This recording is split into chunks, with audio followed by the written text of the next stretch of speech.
Tout d'abord, en cliquant sur l'icône en haut à gauche, vous allez dérouler le menu. Vous avez un premier onglet récent avec les dossiers récemment consultés, un dossier épinglé avec les dossiers que vous avez sauvegardés. Nous allons commencer tout d'abord par les prospects.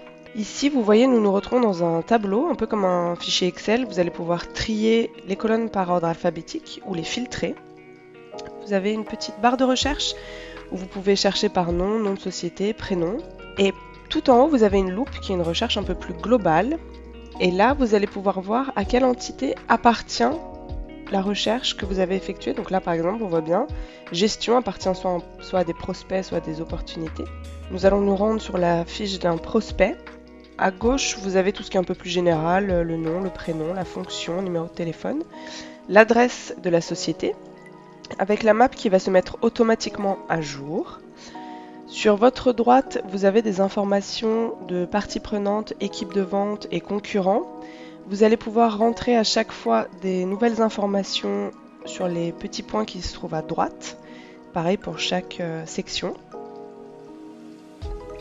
Tout en haut, vous avez un bandeau qui correspond à la vie de l'opportunité. Donc là, nous sommes dans la partie prospection. Pour qualifier un prospect, il vous suffit d'appuyer sur qualifier et ça va directement transformer le prospect en une opportunité avec un contact et un compte. Vous voyez, le bandeau a changé. Nous sommes maintenant dans la phase de qualification. Vous allez retrouver une description du besoin ainsi qu'une proposition, les informations du client, donc les informations de la société ainsi que du contact. Vous allez pouvoir rentrer un peu plus d'informations comme le CA estimé et la signature estimée.